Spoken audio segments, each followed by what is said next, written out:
తాకట్లో ఉన్న మీ బంగారాన్ని విడిపించి ఆ రోజు ఆన్లైన్ రేటుకి కొంటాం. Sharma gold company. నమస్కారం, శ్రీమాత్రే నమః. Welcome to Suman TV. నేను గీతాంజలి. ప్రస్తుతం నేను కాకినాడ శ్రీపీఠంలో ఉన్నానండి. ఎంత అదృష్టం అనిపించింది. అమ్మవారు ఎంత దివ్యంగా ఉంటారో.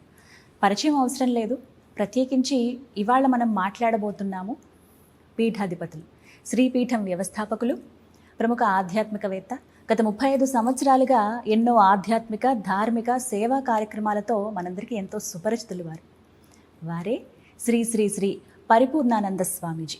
వారితో మాట్లాడి మనకున్నటువంటి ధర్మ సందేహాలను నివృత్తి చేసుకుందాం. గురుగారితో మాట్లాడదాం. స్వామీజీ నమస్కారం అండి. నమస్తే. మీ దివ్య చరణాలకు నా నమస్కారాలండి. చాలా సంతోషం. మీ అనుమతితో మీ దినచర్య తెలుసుకోవచ్చు స్వామి. దినచర్య అంటే నేను మార్నింగ్ లేస్తాను. Early bird. నేను సుమారుగా అంటే 2:45, 3 లోపే లేస్తాను. బ్రహ్మముహూర్తం అనొచ్చు. 3 లోపు అంటే ఇంకా ముందే. సో 3 లోపే నేను లేస్తాను. యాక్చువల్గా బ్రహ్మముహూర్తం అనేది 3:40 నుండి 5:40 వరకు. ఆ 3:40 నుండి 5:40కి మధ్య పాయింట్ 4:40 అనేది చాలా కీలకమైన ముహూర్తం అంటారు. అది అంటే బ్రహ్మ అంటే సృష్టికర్త కదా. ఆ టైంలో మనకు కూడా సృష్టి అవుతూ ఉంటుంది లోపల. థాట్స్ ఈ నేచర్ నుంచి మనకు అది డౌన్లోడ్ అయ్యి వస్తూ ఉంటుంది. నాకెందుకంటే నేను అర్లీ పడుకుంటా. నేను ఎక్కువ నైట్ టైమ్స్ అలా ఉండాలనుకుని ఎప్పుడైనా ఉంటే కూడా నాకు చికాగ్గా ఉంటుంది ఉండాల్సి వస్తే. 8:30, 9 కల్లా అంత త్వరగా పడుకుంటారా? నేను ఇప్పుడు 6:30 దాటితే ఎవరికి కనపడదు. వెళ్ళిపోతాను నా రూమ్లోకి. వెళ్ళి నాకు కావాల్సింది చూసుకుంటూ నేను హాయిగా మంచి మ్యూజిక్ ఎంజాయ్ చేసి కొద్దిసేపు అలాగా అమ్మవారితో అలా చింతనలో ఉండి ఏదన్నా చదువుకోవాలంటే ఏదైనా మాట్లాడాలంటే మాట్లాడి. మీరు నమ్మరు, ఒక్కొక్కసారి 8:30, 8:30కి ఏదైనా ఫోన్లో మాట్లాడుతుంటే నేను పడుకుని పోతాను. వాళ్ళు ఏదో కొంతసేపు మాట్లాడి వాళ్ళు వాళ్ళకి అర్థమైపోతుంది. అనట్లేదంటే నిద్రపోయి చంటి పిల్లలు ఉంటారు కదా, అలా అయిపోతాను. రూమ్లోకి వెళ్ళిపోతాను. అంతే అలా వెళ్ళిపోయి అలా నోట్లో వేలు పెట్టి పడుకున్నట్టుగానే పడుకుని పోతాను. అంటే నేను సీరియస్ తీసుకోను. వాళ్ళు పాపం సీరియస్గా మాట్లాడుతుంటారు, నేను వింటున్నానేమో. మొదట్లో ఉండే తర్వాత వాళ్ళకి అర్థమైపోయింది. నా ఉచ్ఛ్వాస నిశ్వాసాలు తెలిసిపోతాయి వాళ్ళకి. ఫోన్ పక్కకి పడిపోతుంది. నేను హాయిగా అటు తిరిగి పడుకుంటాను. నేను పట్టించుకొని ఎక్కువ తీసుకోను నేను లోపలికి. సో అలా హాయిగా ఉంటాను, నిద్రపోతాను.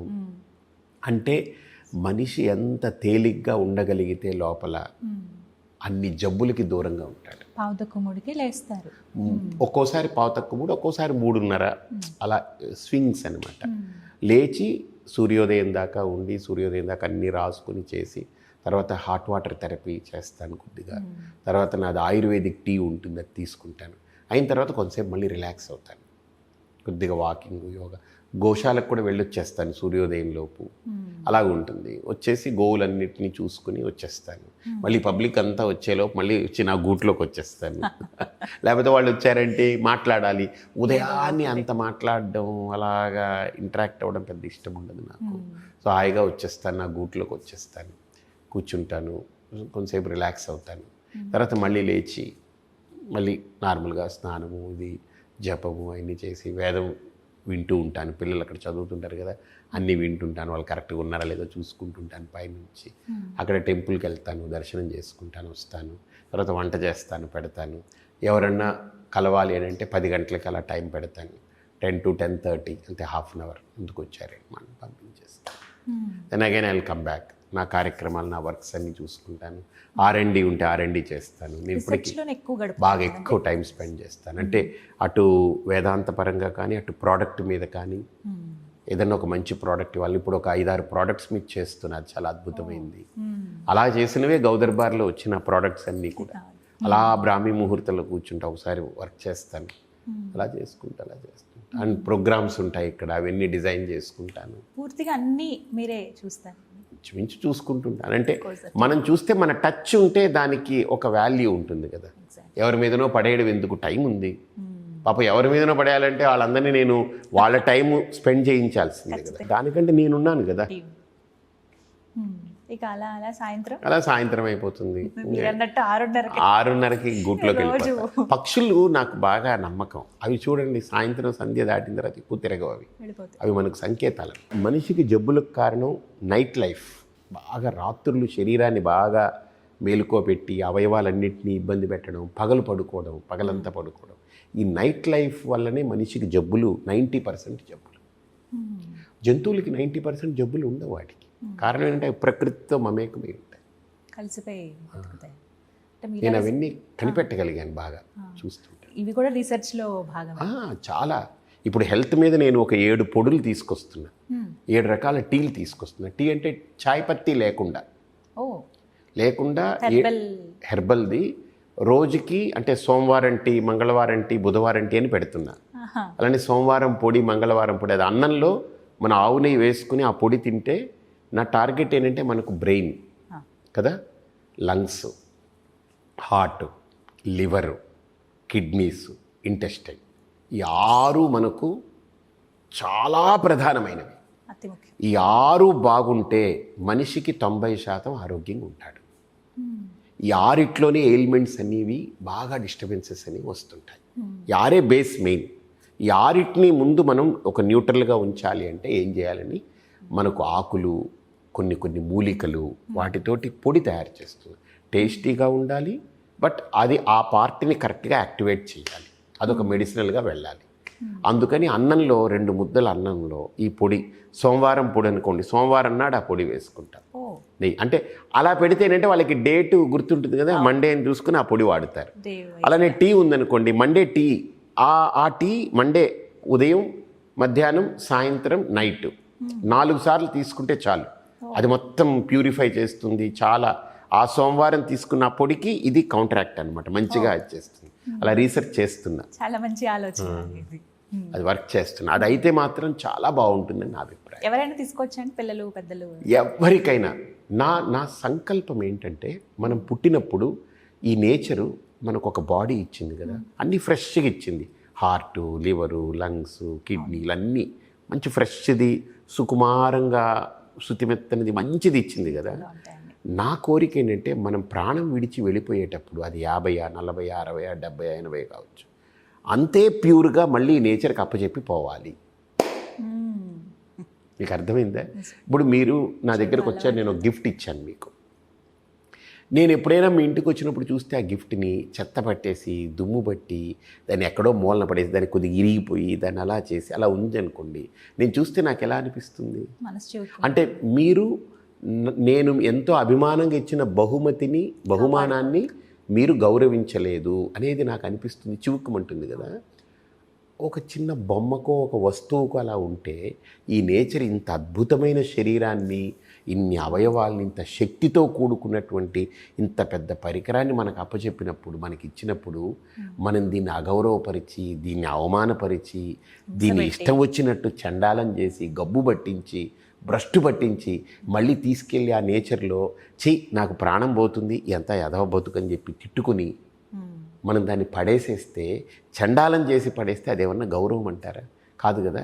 నా సంకల్పం ఏంటంటే, మనకి ఎలా ఇచ్చిందో ఆ గిఫ్ట్ని దాన్ని చక్కగా వాడుకుని, ఒక ఉత్కృష్టమైన స్థితికి వాడుకుని, దాన్ని మళ్ళీ తిరిగి దాన్ని అంతే పదిలంగా అప్పచెప్పాలి. దానికి ఏం చెయ్యాలని అందులో భాగంగా వస్తున్నవి ఇవన్నీ. అది అంటే ఇదొక స్టెప్, ఇంకా మిగతాది ఇంకా ఉన్నాయి. అలా చేస్తున్నాను. స్వామి, హ్యాపీ అండ్ హెల్తీ లైఫ్కి ఒక 5 సూత్రాలు తెలియజేస్తారా? చెప్తాను మళ్ళీ, ఇవన్నీ తయారవనివ్వండి. అంతేనా? వీటికి అవి రిలేషన్ 7 సూత్రాలు ఉన్నాయి, 5 కాదు. 7 వారాల నగల కంటే 7 వారాల పొళ్ళు తింటే వాళ్ళకి నగలు పైన వేసుకుంటాం, ఏ దొంగ పట్టుకుపోతాడు, లేదా ఇది ఏమవుతుందో తెలియదు. కానీ 7 వారాల పొడులు తింటే ఎవడు పట్టుకుపోడు, మనం ఆరోగ్యంగా తయారవుతాం. ముందు మన లోపలంతా ఆర్గనైజ్ అవుతాయి. అది ఇవి ఆహారం పరంగా. మామూలు భౌతికంగా కావచ్చు, మామూలుగా అంటే మనం ఉన్నటువంటి ఈ సమాజంలో హ్యాపీగా ఉండాలి. ఎదుటి వాళ్ళు తప్పు చేసినా సరే కొన్నిసార్లు అవి మన మీద ఎఫెక్ట్ పడుతుంటాయి, మనం తప్పు చేయకపోయినా.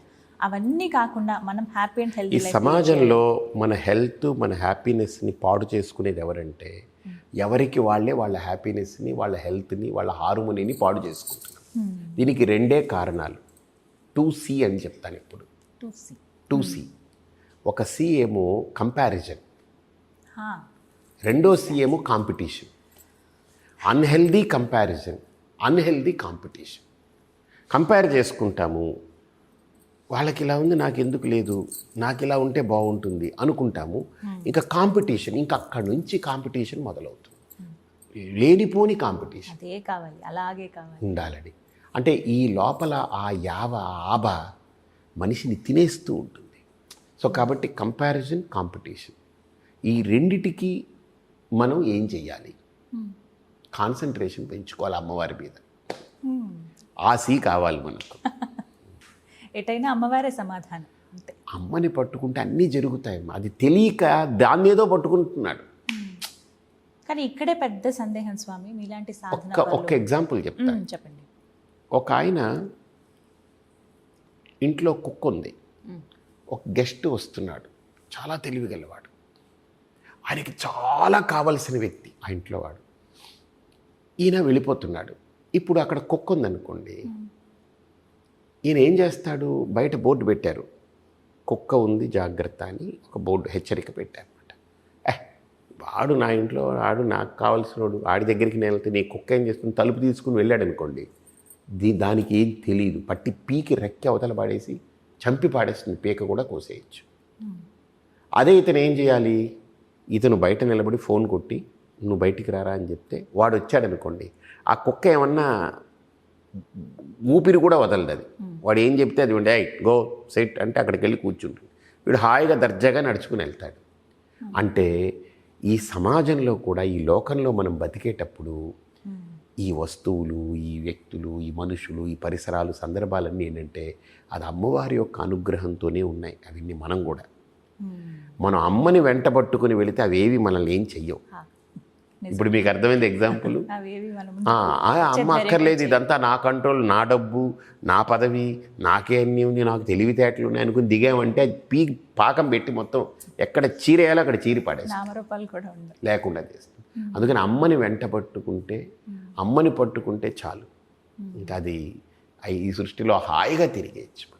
అంటే మీలాంటి దీక్షాపరులు, సాధనాపరులు, నేనేం పెద్ద సాధన చేయనమ్మా. నేను ఎక్కువ మంత్రాలు తంత్రాలు అవి ఏమి సత్యం. మీలాంటి వాళ్ళకైతే అమ్మ కరుణిస్తుంది. మరి ఎందుకంటే అమాయకత్వంతో ప్రేమిస్తాను నేను. మంత్రాలు తెలియవు నాకు, నిజంగా చెప్తాను, నాకేం మంత్రాలు రావు, నేను పెద్ద పెద్ద మంత్రాలు చేయను, నాకు వాటి మీద దృష్టి లేదు. ప్రేమించడం ఒక్కటే తెలుసు నాకు. అమ్మని ప్రేమించడం నేర్చుకోండి, మంత్రాలు వద్దు, నేను చెప్తున్నా. అమ్మకి మంత్రాలు శంకరులే అన్నారు, నమంత్రం నోయంత్రం తదపి చ న జానే స్తుతిమహో నాహ్వానం ధ్యానం తదపి చ న జానే స్తుతి కథా కుపుత్రో జాయేత క్వచిదపి కుమాత నభవతి. నాకేం రాదమ్మా. జీవితంలో ఒకటి తెలుసు నాకు, చెడ్డ కొడుకుంటాడేమో కానీ చెడ్డ తల్లి ఉండదు అంటాడు. పడిపోతుంది కదా అమ్మవారు, అంతే కదా, ఆ మాటకి పడింది కదా. శంకరులంతటి వారి నాకేం రాదమ్మా అన్నారు. మనకేం వచ్చి సచ్చి మనకు. నేను నిజంగా చెప్తున్నా, అంటే అతిశయోక్తికి చెప్పట్లేదు. ఎవరైనా నాకు అదొచ్చు ఇదొచ్చని చెప్పుకుంటారు, నాకు ఏది నేను పట్టించుకోను. వస్తే వచ్చిండొచ్చు, అమ్మవారు ఇస్తే ఇచ్చిండొచ్చు, ఈ వక్తృత్వం కూడా నాది కాదు, అమ్మ భిక్ష అది. ఆవిడ్ని పట్టుకుంటే ప్రేమతో ఆవిడని ప్రేమ కోరుకుంటుంది ఆవిడ. అది ఆ పట్టు తెలియాలి మనకు. ఆవిడని ఆ ప్రేమతోటే సాధించగలం. ఆ ప్రేమ పట్టు నేను పట్టుకోగలిగాను నేను అనుకుంటున్నాను. అందుకని ఆవిడ అపారంగా అభిమానిస్తుంది నన్ను. నన్ను ఆవిడ వదులుకోలేదు ఎట్టి పరిస్థితిలో. అది తెలుస్తూనే నాకు అంత అనుగ్రహం ఉంది అమ్మది. మీకు కలిగినటువంటి దివ్యమైన అనుభూతి పెద్ద విషయం. అదే చాలా పెద్ద విషయం. నా అనుభూతి ఏముంది, ఇక్కడ అందరికీ తెలుసు. మొన్న మహాశక్తి యాగం చేస్తే ప్రతిరోజు పిడుగులు వస్తాయి, వర్షం వస్తుంది, తుఫాన్ అని చెప్తుంటారు. నేను ఒకటే చెప్పాను, మనందరం అమ్మని కదా పట్టుకున్నాము. ఆ బ్రహ్మ కీటజనని వర్ణాశ్రమ విదాయిని ఆబాల గోప విదిత సర్వ అనుల్లంఘ్య శాసన. ఆవిడ గీస్తే గీత ఆబాల గోప విదిత. అందరికీ తెలుసు ఈ సృష్టి మొత్తం ఆవిడ గీసిన గీతకి ఒక్క ఇంచు కూడా అతిక్రమించదని. అది మీ చేతుల్లో ఉందని చెప్పేవాళ్ళకి. మా చేతుల్లో మీరు పారాయణం చేయండి, అర్చన చేయండి, మనస్సులో అమ్మని ధ్యానించండి, ఏం ఉండదన్నాను. 12 రోజులు, ఒక్కరోజు కాదు, ఒక్క పూట కాదు. వాళ్ళు వచ్చే ముందు చిన్న చినుకులు పడేది, ఆగిపోయేది. వాళ్ళు వచ్చేవాళ్ళు, హాయిగా చల్లగా ఉండేది, చూసేవాళ్ళు, భోజనం చేసేవాళ్ళు, ఇంటికి వెళ్ళేవాళ్ళు. ఆ తర్వాత చినుకులు పడేది, అంతే. వర్షాలు లేవు, తుఫాన్ లేదు, వరదలు లేవు, పిడుగులు లేవు, మెరుపు లేవు. మధ్యలో పిడుగులు మబ్బులేసేవన్నీ వచ్చేది. అటు పిఠాపురం, ఇటు ద్రాక్షారామం, అటు సామర్లకోట, ఇటు ఇంకో ఊరుకు వెళ్ళిపోయేది. కానీ కాకినాడ ఈ పరిసరాల్లో ఎక్కడా వర్షం పడేది కాదు. ఛత్రం పట్టినట్టుగానే. మరి ఎందుకంటారు అది? అది నాది కాదు, వాళ్ళ భక్తిలో ఆ శక్తి ఉంది. వాళ్ళ సంకల్పం లోపల మాకు ఎక్కడ ఆటంకం రాకూడదమ్మా, నీకోసం వస్తున్నాము, నీ గురించే వస్తున్నాము, మాకు నువ్వు ఆటంకం కల్పించుకో అని కోరుకునేవాళ్ళు. వాళ్ళ కోరిక అక్కడ ఎంత పవిత్రంగా నెరవేరిందని కళ్ళకు కనపడుతుంది కదా. ఒక ఆవిడకి నాకు కూడా విచిత్రం అనిపించింది, అంటే అమ్మ అనుగ్రహం ఇలా ఉంటుంది అని. ఆవిడకి పెళ్ళై 14 ఏళ్ళు అయింది, ఇప్పటికీ ఉంది, ఆ ఫోటోలు కూడా ఉన్నాయి, మీరు తీసుకోవచ్చు, వీడియో ఉంది. అయితే మొట్టమొదటి మహాశక్తి యాగానికి 13 ఏళ్ళు ఎంత అయిపోయింది పెళ్ళై. ఇంట్లో అందరూ అడుగుతున్నారు, పిల్లలు లేరు అది ఇదేని. పాపం ఓ స్త్రీకి కూడా లోపల ఎంతో ఉంటుంది కదా ఫీలింగ్ అని. ఆవిడ ఇక్కడ మహాశక్తి యాగానికి వచ్చింది. పాపం 30 రోజుల్లో ఆవిడ ఒక 5-6 రోజులు 7 రోజులు రాలేకపోయింది, ఆవిడ ఆటంకం. మిగతా అంతా వచ్చి కూర్చుంది. రెండో మహాశక్తి యాగానికి వచ్చింది ఆవిడ విడిచిపెట్టకుండా. ఆవిడ చెప్పింది, నాకు తెలియదు, ఆవిడ ఎవరో కూడా తెలియదు, కాకినాడలో ఉంటారట. వాళ్ళ అత్తగారు వాళ్ళందరూ వచ్చారు. మొన్న మహాశక్తి యాగానికి ఇంత పిల్లలు 3 పట్టుకొచ్చింది, 3 ఆడపిల్లలు. శశికళ, శశిప్రియ, శశిరేఖ. చూశాను స్వామి, ఎంత సంతోషం. అసలు నాకు ఆ 3 చూస్తే లక్ష్మీ, దుర్గా, సరస్వతి లాగా 3 ఇలా నవ్వుతున్నారు. మీ ఒళ్ళో కూర్చుని కాదు, నన్ను బ్లెస్ చేయడానికి వచ్చారా అనిపించింది నాకు. ఆవిడికి పుట్టారా, వాళ్ళకి ఏమిటి, ఇవన్నీ నాకు కనపడలేదు. ఇలా 3 నన్ను బ్లెస్ చేయడానికి వచ్చారా అని నేను వాళ్ళ 3 అలా ఒంటి మీద కూర్చోబెట్టుకుంటే వాళ్ళు 3 హాయిగా కూర్చున్నారు అలాగా. అంటే ఆవిడ 3 ఒకే శుక్రవారంలో ఒక్కొక్క నిమిషం తేడాలో 3 పుట్టారట, 3 పిల్లలు. చూడండి, అది అమ్మ అనుగ్రహం ఎందుకు ఉంటుంది, ఎవరి మీద ఉంటుంది, ఎలా ఉంటుంది చెప్పలేదు. అంటే వాళ్ళకు కూడా ఆ టైం వచ్చింది. 13 ఏళ్ళగా లేనిది ఎందుకు ఇప్పుడు జరగాలి? అమ్మ అనుగ్రహం, ఆవిడ నమ్మింది. అలా కొన్ని లక్షలు ఇక్కడ. అందుకనే అన్ని వేల మంది కనెక్ట్. మేము ఎప్పుడు దాన్ని బ్రాండింగ్ చేయం దాన్ని, ఎందుకంటే అవన్నీ చెబితే అది మార్కెటింగ్కి బ్రాండింగ్కి అయిపోతాయి. అవి నాకు ఇష్టం లేదు, అవన్నీ చెప్పొద్దంటనే వద్దు. ఇదేంటనంటే ఆ 3 పిల్లల్ని చూస్తే నాకు వాళ్ళు 3 దేవతలు అలా వచ్చి నన్ను బ్లెస్ చేయడానికి వచ్చారని నేను అలా పట్టుకున్నాను వాళ్ళని. అలాగా నాకు పిల్లలంటే చాలా ఇష్టం, చిన్న పిల్లలు అంటే చాలా ఇష్టం. అందులో చంటి పిల్లలు అంటే చాలా, అంటే వాళ్ళకి కల్మషం ఉండదు. నేను నిద్రపోతే ఎలా ఉంటానో అలా ఉంటానన్నమాట వాళ్ళు. నేను అలానే పడుకుంటే ఇప్పటికీ నోట్లో వేలు పెట్టి పడుకుంటే పిల్లలు ఎలా ఉంటారో అంత హాయిగా పడుకుంటా. అందరూ అంటారు అసలు ఏం అంటే ఎవరు చూడరు. ఎవరైనా ఒకవేళ ఎప్పుడైనా పలకరించడానికి రావాలని ఏదైనా వస్తే నాకు దగ్గర ఉన్న వాళ్ళు చూస్తే ఏమో చంటి పిల్లాడు అలా పడుకున్నాడేమో అన్నట్టు ఉంటుంది వాళ్ళకి. చిన్న పిల్లాడు పడుకున్నట్టే ఉంటారు. అంటే మన లోపల ఆ తేట ఉండాలి, ఆ తేలికతనం ఉండాలి, లోపల బరువు ఉండకూడదు. రెండవది, నేను గురువుననే పెద్ద బరువు కూడా మోస్తుంటారు చాలామంది. నేను గురువుని అని పెద్ద బరువు మోస్తారు. అది కూడా అక్కర్లే. నేను గురువు ఏంటి? గురుత్వం ఉండాలి. గురుత్వం లేని గురువు, మానవత్వం లేని మనిషి, ఇది 2 ఉపయోగం లేనిది. గురుత్వం కావాలి కానీ గురువు అనే ఫీలింగ్ తోటి బతకక్కర్లే. ఇప్పుడు అదే మిగిలిపోయింది, గురువు అనే బరువు మిగిలిపోయింది, గురుత్వం లేదు లోపల. అది ప్రధానం, అది ముఖ్యంగా. అది ఉండగలిగితే హాయిగా మనిషి తేలిగ్గా ఉంటాడు, ఆనందంగా ఉంటాడు, ఒక మంచి స్థితిలో ఉండగలగడం అనేది గొప్ప ఇది కదా. అలాంటి స్టేజ్కి వెళ్ళగలగాలి ఖచ్చితంగా. అదే అసలు స్థితి, వెళ్ళడం కాదు, అది మన స్థితి.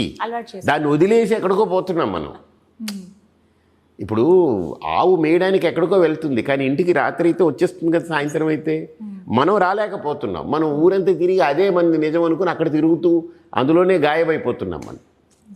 మన స్థితికి మనం రాలేకపోతున్నాం. అది ఎక్కడికి వెళ్ళినా ఏం తిరిగినా మన స్థితిలో మనం కూర్చోవడానికి, మనం ఉండడానికి ఆ గురుత్వమే మనకు అనుగ్రహం. మీ అమూల్యమైన సమయాన్ని కేటాయించి ఎన్నో ముఖ్యమైన విషయాలు తెలియజేశారు. మా సందేహాలన్నీ కూడా నివృత్తి చేశారు గురువుగారు. ధన్యవాదాలు.